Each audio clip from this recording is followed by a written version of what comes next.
നമസ്കാരം. പുതിയൊരു വീഡിയോയിലേക്ക് എല്ലാവർക്കും സ്വാഗതം. ഹിന്ദുമത വിശ്വാസപ്രകാരം നമ്മുടെ എല്ലാവരുടെയും ഇടയിൽ ഉള്ള ഒരു സംശയമാണ് ശാരീരിക ബന്ധത്തിന് ശേഷം ക്ഷേത്രത്തിൽ പോകാമോ എന്നത്. ഇത് പലർക്കും പല അഭിപ്രായങ്ങൾ ഉണ്ട് എങ്കിലും ശാരീരിക ബന്ധത്തിന് ശേഷം ക്ഷേത്ര ദർശനം ആവാം എന്നൊരു വിധി ഉണ്ട്. പക്ഷേ അത് എപ്പോൾ വേണം എന്നതിനെക്കുറിച്ച് പറയുന്നുണ്ട്. നമ്മുടെ പുരാതനമായ പല ക്ഷേത്രങ്ങളിലും ലൈംഗികതയുമായി ബന്ധപ്പെട്ട പല ശില്പങ്ങളും കൊത്തിവച്ചിട്ടുള്ളത് കാണാൻ സാധിക്കും.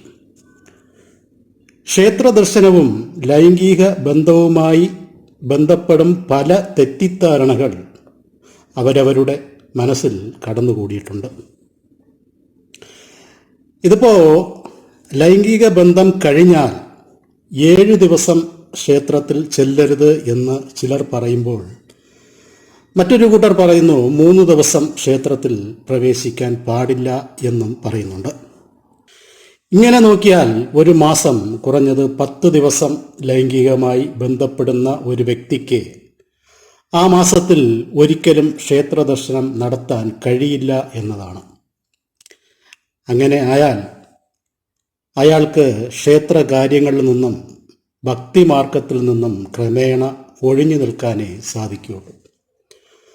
ആ വ്യക്തിക്ക് ക്ഷേത്ര വിശ്വാസങ്ങളിൽ നിന്ന് തന്നെ ഒഴിഞ്ഞു പോകാൻ കാരണം ആകുന്നു എന്നതാണ്. യഥാർത്ഥം പറഞ്ഞാൽ ലൈംഗികതയ്ക്ക് നിങ്ങൾ മനസ്സിലാക്കി വച്ചിരിക്കുന്ന അശുദ്ധി ഇല്ല എന്നാണ് പല ആചാര്യന്മാരും രേഖപ്പെടുത്തിയിട്ടുള്ളത്. സത്യത്തിൽ ഹൈന്ദവത ലൈംഗികതയെ പുണ്യവും പരിശുദ്ധവുമായാണ് കരുതുന്നത്. ഒരു കുടുംബസ്ഥനായ പുരുഷനും സ്ത്രീയും തമ്മിലുള്ള ശാരീരിക ബന്ധം അല്ലെങ്കിൽ ബന്ധത്തെ പുണ്യവും പരിശുദ്ധവുമായി തന്നെയാണ് കണക്കാക്കപ്പെടുന്നത്. അതായത് ഭാര്യ ഭർത്താവ് തമ്മിലുള്ള ബന്ധത്തെയാണ് പറഞ്ഞത്. ഇപ്പോൾ ഹിന്ദുമതത്തിൽ ദേവീ ദേവന്മാരുടെ ലീലാവിലാസങ്ങൾ നമ്മൾ ഒരുപാട് പുരാണങ്ങളിൽ വായിച്ചിട്ടുണ്ട്. കാമപരാക്രമ, കാമസംഭവ, സുരതപ്രിയ, സുരതചാരി, ഭോഗശാലിനി, ഭോഗാലസ്യ, ഇങ്ങനെ പല പേരുകളിൽ ദേവീദേവന്മാർ അറിയപ്പെടുന്നു. അതുപോലെ കാമദേവൻ നമ്മുടെ ആരാധ്യനായ ദേവസങ്കല്പമാണ്. കാമദേവനെക്കുറിച്ച് നമുക്കറിയാം. ശിവഭഗവാന് പുഷ്പബാണം അയച്ച് പാർവതീദേവിയിൽ വശ്യമാകാൻ ചെയ്ത ഈ പുഷ്പബാണത്തിൻ്റെ കഥകൾ നമ്മൾ പുരാണത്തിൽ വായിച്ചിട്ടുണ്ട്.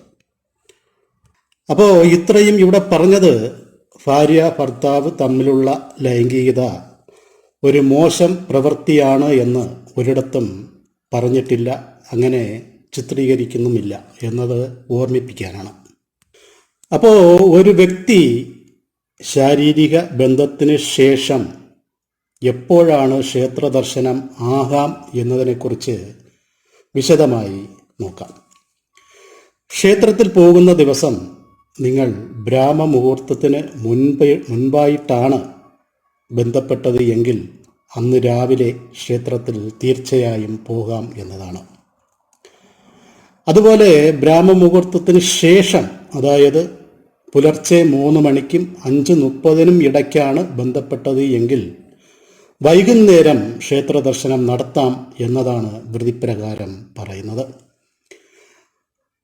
അപ്പോൾ അതുപോലെ പകൽ സമയത്ത് ബന്ധപ്പെട്ടിട്ടുണ്ടെങ്കിൽ വൈകുന്നേരം ക്ഷേത്രത്തിൽ ദർശനം ആകാം. പക്ഷേ ഉച്ചയ്ക്ക് ശേഷം ബന്ധപ്പെട്ടിട്ട് വൈകുന്നേരം ക്ഷേത്ര ദർശനം നടത്താൻ പാടില്ല എന്നതാണ്. അത് ഉചിതവും അല്ല. കാരണം ലൈംഗിക ബന്ധത്തിൽ പല ഉണർവുകൾ നമ്മുടെ മനസ്സിനെയും ശരീരത്തിലും ഉണ്ടാകുന്നുണ്ട്.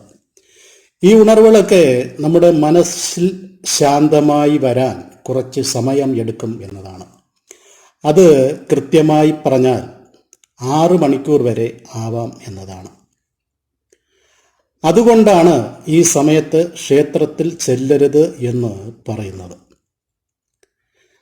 ശാരീരിക ബന്ധത്തിന് ശേഷം 6 മണിക്കൂർ കഴിഞ്ഞ് ക്ഷേത്ര ദർശനം നടത്താം എന്നാണ് ആചാര്യന്മാർ പറയുന്നത്.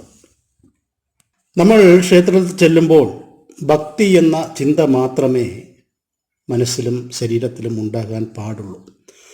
അതാണ് ആചാര്യന്മാർ ഇങ്ങനെ പറയുന്നത്.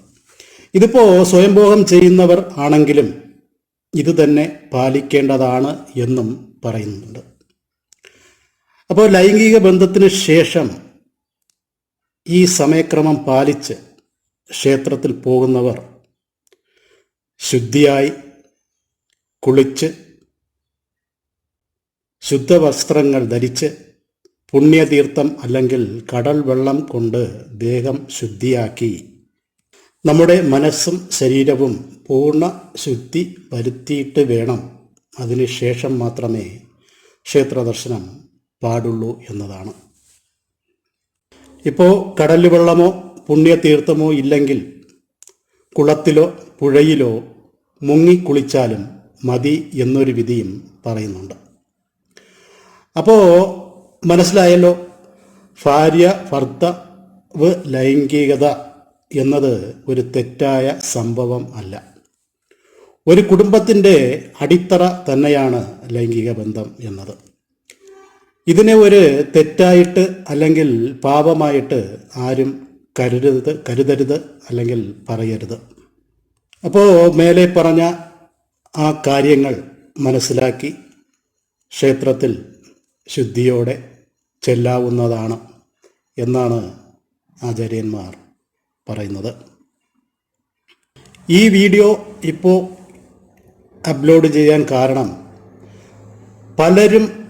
പലർക്കുമുള്ള സംശയങ്ങൾ തീർക്കണം എന്ന ലക്ഷ്യത്തോട് മാത്രമാണ്. അപ്പോൾ എല്ലാവരും ശുദ്ധിയോടെ നമ്മുടെ മനസ്സിൽ പ്രാർത്ഥനയോടെ ഭഗവാനെ അല്ലെങ്കിൽ ഭഗവതിയെ കാണാൻ പോകാവുന്നതാണ്. അപ്പോൾ ഈ വീഡിയോ എല്ലാവർക്കും ഉപകാരപ്രദമായിരിക്കും എന്ന് വിശ്വസിക്കുന്നു. ഇതുപോലുള്ള അറിവുകൾ ലഭിക്കാൻ ഈ ചാനൽ സബ്സ്ക്രൈബ് ചെയ്യുക, ലൈക്ക് ചെയ്യുക, മറ്റുള്ളവർക്ക് ഷെയർ ചെയ്ത് കൊടുക്കുക. അടുത്തൊരു വീഡിയോയിൽ കാണുന്നതുവരെ എല്ലാവർക്കും നന്ദി, നമസ്കാരം.